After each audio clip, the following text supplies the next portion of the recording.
Sejam bem-vindos ao O Som das Letras, o podcast em que a literatura ganha voz.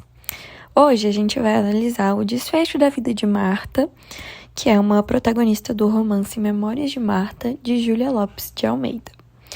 Vamos refletir sobre o casamento de Marta com Miranda, sua conquista profissional como professora e a perda da mãe, pontos que revelam as contradições da vida feminina no século XIX. Afinal, até que ponto a educação e o trabalho foram, de fato, caminhos de emancipação para a mulher? Ou será que, mesmo instruída, Marta continuou presa às mesmas normas sociais? Para a gente analisar a obra, é necessário entender o que ocorreu nela. A história ela é narrada pela própria Marta, já adulta, que relembra sua infância e juventude marcada pela pobreza e pelas dificuldades de ser mulher no final do século XIX. Desde o início, o leitor é levado ao passado da personagem, quando ela vive com a mãe, que também se chama Marta, e o pai, um homem bondoso, mas de pouca sorte nos negócios. Após a morte do pai, mãe e filha passam a enfrentar uma vida de privações, sendo obrigadas a mudar-se para um cortiço, que é o símbolo da pobreza e da exclusão social.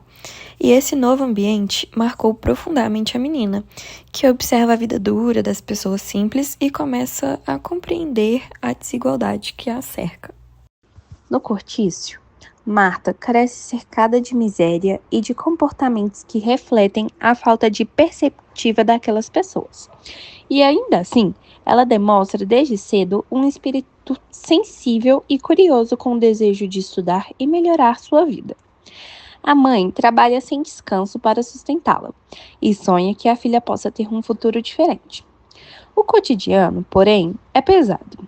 Há doenças, fofocas, disputas e o peso do preconceito social contra os pobres, e principalmente contra as mulheres, que vivem sem proteção de um homem. Com o tempo, Marta amadurece e começa a entender o mundo com um olhar mais crítico. Ela percebe como as mulheres são limitadas pelas convenções sociais, sendo ensinadas a depender dos homens ou a buscar no casamento sua única forma de ascensão. Apesar disso, Marta sonha com uma autonomia, educação e respeito, algo quase impossível em seu contexto. A narrativa alterna momentos de ternura e dor, mostrando as pequenas vitórias e as grandes perdas que moldam sua personalidade. O cortiço funciona como metáfora central. É o lugar de confinamento social e moral, mas também de resistência. A autora descreve com riqueza de detalhes a vida nesse espaço, revelando a solidariedade entre os moradores, mas também a degradação e a injustiça que os aprisionam. A trajetória de Marta, portanto, é tanto individual quanto coletiva. Ela representa muitas mulheres pobres no Brasil urbano do fim do século XIX, que buscavam dignidade em voz em meio da desigualdade.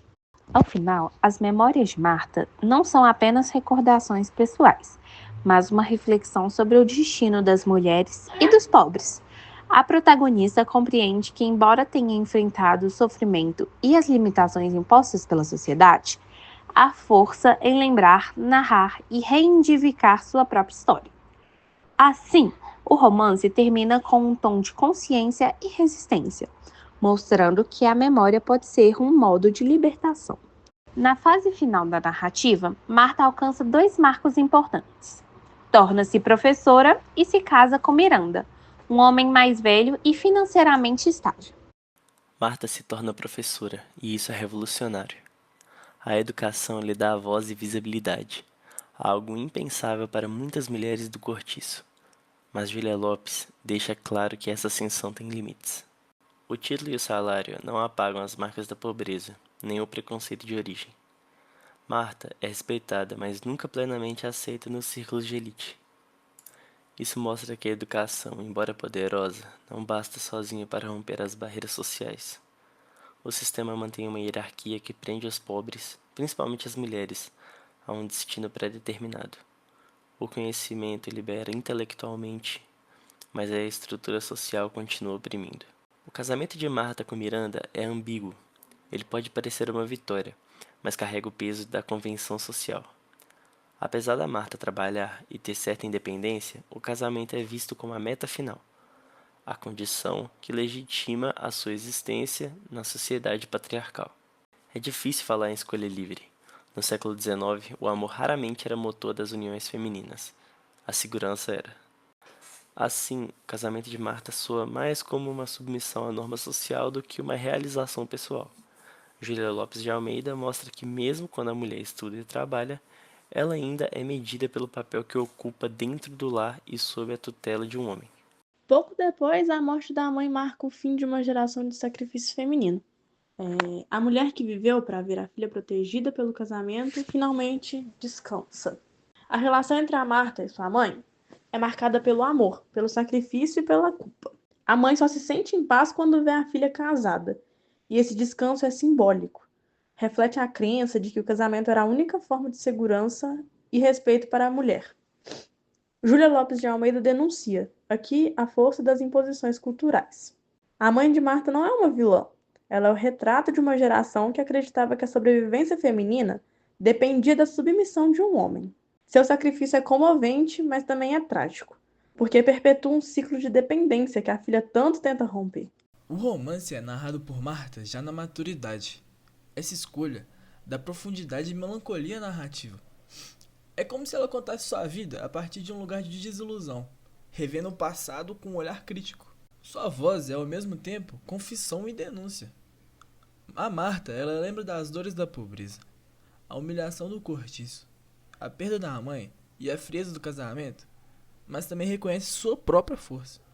Pra você ver, né, como que o filtro da memória mostra o quanto a experiência e a educação moldaram seu modo de ver o mundo. Ela já não é aquela menina ingênua, é uma mulher consciente das injustiças que a sociedade lhe impôs. O preconceito em Memórias de Marta é principalmente social e de gênero, refletindo as desigualdades do Brasil urbano do fim do século XIX. Marta e sua mãe pertencem à camada mais pobre da população, né? Elas eram moradoras de um cortiço, sobrevivendo com muito esforço após a morte do pai. Por causa dessa origem humilde, elas são vistas como desdém e desconfiança pelas classes mais abastadas.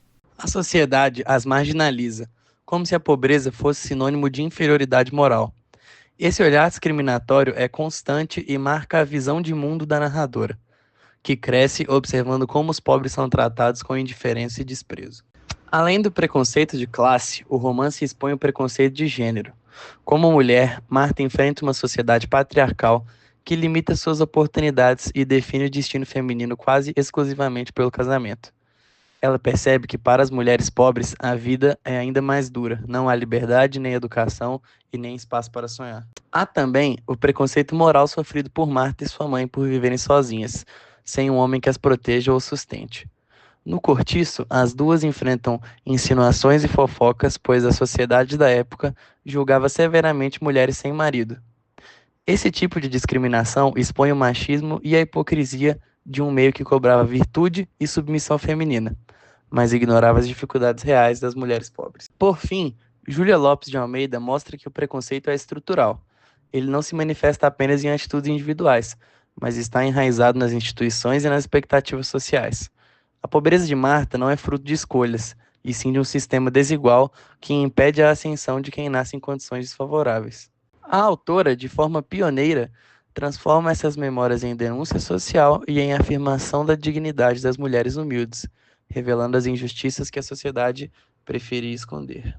E analisando os efeitos da narrativa em primeira pessoa, o primeiro e mais evidente efeito da narração em primeira pessoa é o tom de intimidade e autenticidade. Como é a própria Marta quem conta a sua história, o leitor tem acesso aos sentimentos, pensamentos e percepções da personagem. Isso faz com que a obra soe como um depoimento real, quase uma confissão. E o leitor acompanha de perto suas dores, medos, esperanças e revoltas.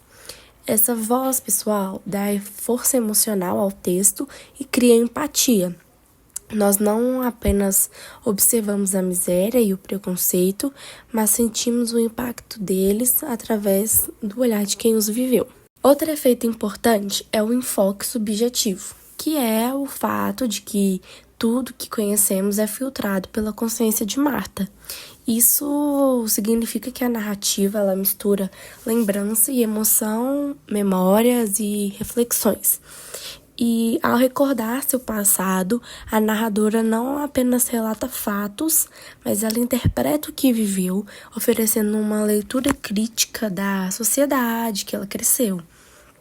E essa perspectiva reforça o caráter de memórias do livro, né? Que não é apenas uma história neutra, mas uma reconstrução afetiva e reflexiva de uma vida que é marcada pela desigualdade. Na atualidade e permanência dos temas, as questões levantadas por Júlia Lopes de Almeida ainda continuam atuais.